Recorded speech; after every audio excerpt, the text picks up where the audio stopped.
Assalamualaikum warahmatullahi wabarakatuh. Perkenalkan, kami dari kelompok 1 akan mempresentasikan hasil diskusi kami yang berjudul Konsep dan Peranan Evaluasi Pembelajaran. Sebelumnya saya akan memperkenalkan anggota kelompok terlebih dahulu. Yang pertama Nina Herlina dan yang kedua saya sendiri Dewi Kartika Stiani. Langsung saja kita ke materinya. Konsep dan peranan evaluasi pembelajaran. Evaluasi merupakan subsistem yang sangat penting dan sangat dibutuhkan dalam setiap sistem pendidikan. Karena evaluasi dapat mencerminkan seberapa jauh perkembangan atau kemajuan hasil pendidikan. Dengan evaluasi, maka maju dan mundurnya kualitas pendidikan dapat diketahui, dan dengan evaluasi pula, kita dapat mengetahui titik kelemahan serta mudah mencari jalan keluar untuk berubah menjadi lebih baik ke depannya. Secara umum, evaluasi adalah suatu proses sistemik untuk mengetahui tingkat keberhasilan suatu program. Pengertian dan kedudukan evaluasi dalam pembelajaran. Yang pertama, pengertian evaluasi. Menurut bahasa, kata evaluasi berasal dari bahasa Inggris yaitu evaluation, yang berarti penilaian atau penaksiran. Sedangkan menurut pengertian istilah evaluasi merupakan kegiatan yang terencana untuk mengetahui keadaan sesuatu objek dengan menggunakan instrumen dan hasilnya dibandingkan dengan tolak ukur memperoleh kesimpulan. Ada beberapa istilah yang sangat erat hubungannya dengan evaluasi, di antaranya yang pertama pengukuran, yang kedua penilaian, yang ketiga tes. Yang kedua, kedudukan evaluasi dalam pembelajaran. Dalam hal ini, berkaitan dengan kedudukan evaluasi dalam pembelajaran sangatlah penting dalam pembelajaran. Karena evaluasi seorang pendidik akan dapat membuat dan merangkai kegiatan pembelajaran, mulai dari membuat desain pembelajaran, melaksanakan kegiatan pembelajaran.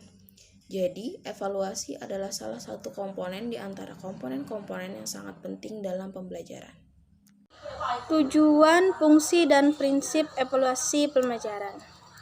Yang pertama, tujuan evaluasi pembelajaran.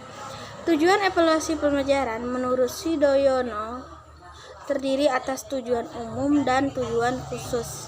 Yang A, tujuan umum evaluasi pendidikan. Yang B, tujuan khusus evaluasi pendidikan. Yang kedua, fungsi evaluasi pembelajaran. Fungsi evaluasi memang cukup luas, tergantung kepada dari sudut pandang mana melihatnya.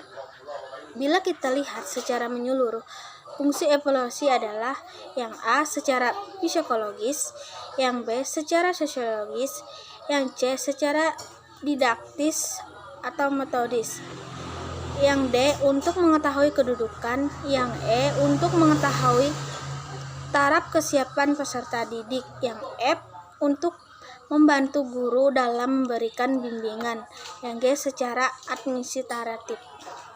Prinsip evaluasi pembelajaran.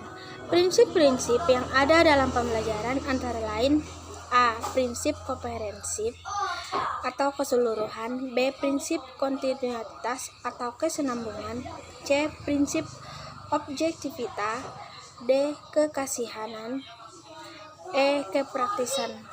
Sasaran evaluasi pembelajaran. Dalam hal ini yang dievaluasi adalah karakteristik siswa. Dengan menggunakan suatu tolak ukur tertentu, karakteristik tersebut dalam ruang lingkup kegiatan belajar mengajar adalah: yang pertama, tampilan siswa dalam bidang kognitif, yang kedua, efektif, yang ketiga, psikomotor.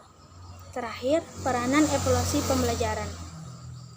Evaluasi dilaksanakan untuk meneliti hasil dan proses belajar siswa, untuk mengetahui kesulitan-kesulitan yang melekat pada proses belajar itu.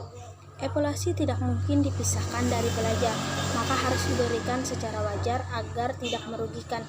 Dalam menjalankan evaluasi, pelajar sendiri harus turut mempunyai saham secara aktif. Mungkin itu saja presentasi kami. Apabila ada kesalahan mohon dimaafkan. Wassalamualaikum warahmatullahi wabarakatuh.